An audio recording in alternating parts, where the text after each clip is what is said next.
हरे कृष्णा। आज मैं आपसे बात करूंगी कृष्ण की जो कूटनीति है उस विषय पर। क्योंकि कृष्ण दिखते भोले हैं लेकिन परम चालू हैं, उनको कोई समझ नहीं सकता। भारतीय परंपरा में कितनी शानदार बात कही गई है। महाभारत आप जानते क्या है ना? तो महाभारत का युद्ध चल रहा है कुरुक्षेत्र में, और युद्ध काफी सघन बिंदु पर आ चुका है, खतरनाक बिंदु पर आ चुका है। कौरवों की सेना बहुत बड़ी है, पांडवों की सेना छोटी है। लेकिन पांडवों के पास ये है कि कृष्ण साथ में है, और कृष्ण की जो कूटनीति है, वैसे भी लठैती काम नहीं आती, कूटनीति बहुत बड़ी चीज है लठैती की तुलना में, उसकी वैल्यू ज्यादा होती है।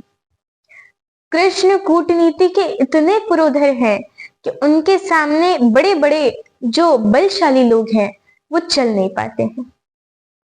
अब हो क्या रहा है युद्ध में? अच्छा, कृष्ण को शुरू से अंदाजा था कि कर्ण को संभालना आसान नहीं होने वाला। मैंने कर्ण संवाद भी आपको बताया है। तो कुंती ने कर्ण से एक निवेदन किया, और कर्ण ने कहा ठीक है माता जी, आप निश्चिंत रहे, आपके 5 बच्चे जीवित रहेंगे। जिसमें नियत था कि मैं आपका एक बच्चा नहीं छोड़ूंगा, अर्जुन, बाकी सब छोड़ दूंगा। अब हो क्या रहा युद्ध? द्रोणाचार्य की मृत्यु हो चुकी है। अश्वत्थामा वाली कहानी आपने सुनी होगी। तो द्रोणाचार्य की मृत्यु हो चुकी है। भीष्म भी अब युद्ध लड़ने की स्थिति में नहीं है, अब वो शैया पे लेटे हैं। बहुत बड़े बड़े योद्धा कौरवों की तरफ के खत्म हो चुके हैं, हार चुके हैं। कर्ण कंट्रोल नहीं हो रहा, और पांडवों के युद्ध के बाद शाम की मीटिंग चल रही है। युधिष्ठिर एक ऐसा व्यक्ति है जो बहुत ही संयमित है, विनम्र है। आप गलत बात आमतौर पर युधिष्ठिर के मुंह से नहीं सुनेंगे, क्योंकि संयम बहुत ज्यादा है। लेकिन उस दिन, उस कमजोर क्षण में युधिष्ठिर भी संयम खो बैठे अपना, और अर्जुन से कह रहे हैं कि तुम तो कह रहे थे कि तुम दुनिया के सबसे अच्छे धनुर्धर होगे। अजीब हाल, तुम तो कर्ण को मार ही नहीं पा रहे। काहे की तुम्हारी धनुर्विद्या, काहे का तुम्हारा गांडीव धनुष। ये सुनते ही अर्जुन का खून खौल गया एकदम। और अर्जुन ने प्रण लिया हुआ था, प्रतिज्ञा थी कि यदि कोई मेरे गांडीव धनुष का अपमान करेगा तो मैं उसका जीवन हर लूंगा। अब मामला फंस गया। अपमान कर दिया बड़े भाई ने। बड़ा भाई और पिता परंपरा में एक ही माने गए, तो पिता स्वरूप बड़े भाई ने अपमान कर दिया। अब अर्जुन भी चिंतित है। कृष्ण समझ गए कि मामला संभालना पड़ेगा, और अर्जुन से कहते हैं कि चिंता मत करो यार, एक रास्ता है इसका। क्या रास्ता है?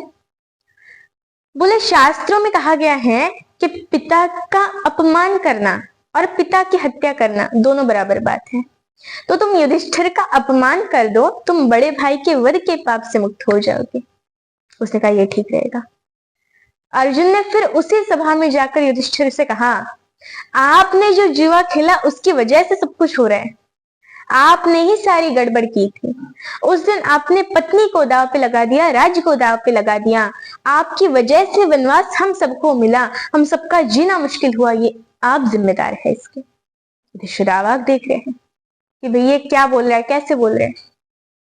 फिर कृष्ण ने संकेत किया, बस हो गया, पर्याप्त है। युधिष्ठिर तो चुप हो गए, उदात अन्न में क्या बोलेंगे। अब वापिस है।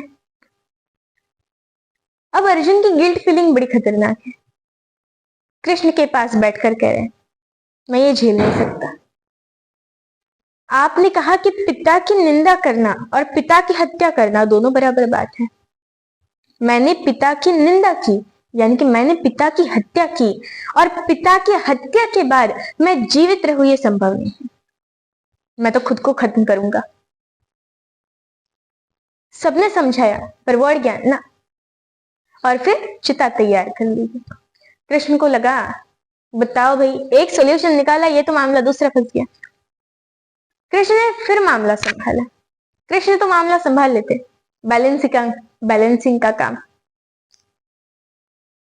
अर्जुन से कहा कि देखो, शास्त्रों में एक बात और लिखी गई है तो अर्जुन तो तैयार था एकदम। बोले क्या?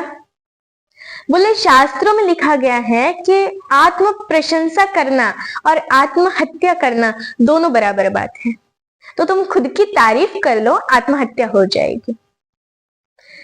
इस